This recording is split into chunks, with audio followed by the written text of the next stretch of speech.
최근 대중들의 인기 속에 종영된 드라마 무빙에 편승하여 본인들이 원조라고 기업 홍보에 나선 101번지 남산돈가스의 갑질 횡포가 드러나 파장이 예상된다. 김성환 의원에 따르면 프랜차이즈 101번지 남산돈가스를 운영 중인 SMJ 컴퍼니는 건물주 지위를 악용해 남산돈가스를 운영하던 원조 소상공인을 내쫓고 원조인 척 행세하고 있는 기업이라는 설명이다. 1992년 처음 남산돈가스를 개업한 원조 소상공인은 1997년 소파로 101번지로 이전, 건물을 임차하여 남산돈가스를 운영 중이었다. 그러나 성황리에 운영되는 모습을 지켜보던 건물주 가족은 2011년 남산돈가스를 원조 조상공인이 건물주를 위해 대신 운영한다는 내용의 전전세 계약서를 제시했고, 이에 불응하자 폭행, 영업방해, 재물손괴 등의 횡포로 원조 소상공인을 쫓아내고 같은 자리에 남산돈가스 상호명도 무단 사용하며 원조인 척 영업하기 시작했다. 이후 2013년 101번지 남산돈가스로 상호명을 변경, 2015년에는 프랜차이즈 법인인 SMJ 컴퍼니를 설립하고 신스 1991을 가맹점 마다 간판, 식기 등에 삽입하여 원조 행세를 이어나간다. 현재는 전국 수십여 개 프랜차이즈 가맹점을 보유한 기업이 됐다. 2021년 관련 내용이 유튜브 빅페이스 TV 영상을 통해 수면 위로 드러나 사회적 논란이 거세게 일었다. 그러자 SMJ 컴퍼니는 영상금지 가처분, 유튜버와 원조 소상공인을 대상으로 허위사실 유포로 인한 명예훼손 형사고발, 5억 원 규모의 손해배상 소송에 나선다. 그러나 세 건 모두 법원은 원조 소상공인과 유튜버 측의 손을 들어줬다.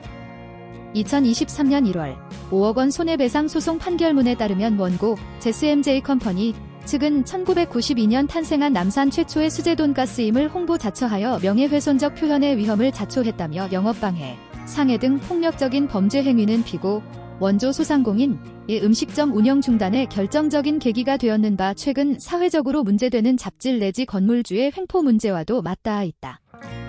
설령 원고들의 명예가 훼손되었다고 하더라도 이는 진실한 사실로서 오로지 공공의 이익에 관한 것이므로 그 위법성이 없다고 기각했다.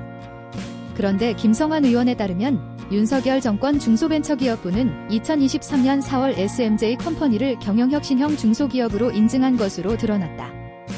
경영혁신형 중소기업에 선정될 경우 세무조사 유예, 금리 우대, 방송 광고비 감면 등 무려 30여 개 혜택을 3년간 누릴 수 있다.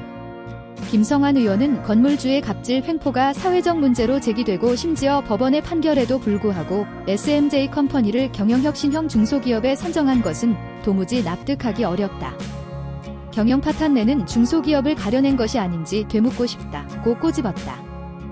SMJ 컴퍼니가 2023년 1월 5억 원 손해배상 소송 기각 판결에 불복하고 항소상고했던 소송은 얼마 전 10월 19일 대법원 결정을 끝으로 전부 패소한 것으로 확인됐다. 모든 재판에서 패소하며 SMJ 컴퍼니의 만행이 사실임이 법원 판결로도 밝혀진 상황에도 전혀 반성의 기미조차 없는 악질 기업이라며 중기부의 지원 제도를 샅샅이 살펴봐도 사회적 물의를 일으킨 기업을 가려낼 제도적 장치가 부재한 상황이다. 중기부는 SMJ 컴퍼니의 경영혁신형 중소기업 인증을 당장 취소하고 사회적 물의를 일으킨 기업이 다시는 인증받지 못하도록 제도 개선에 시급히 나서야 할 것이라고 주문했다. 한편 해당 문제의식으로 국회 산자위가 2023년 10월 10일 SMJ 컴퍼니 부사장을 27일 중기부 국정감사 증인으로 채택했으나 바로 다음 날인 11일 해외로 출국하여 증인 출석을 거부한 것이 드러났다. 김성환 의원은 SMJ 컴퍼니가 국정감사 증인 출석을 회피하기 위해 사실상 해외 도피한 것을 결코 용납할 수 없다며 이는 정당한 사유 없이 증인의 자의적인 불출석을 금지하고 있는 국회에서의 감정 등에 관한 법률의 취지에 명백히 어긋난 행위로 고발 등 엄중한 조치를 취할 것이라고 강하게 질타했다.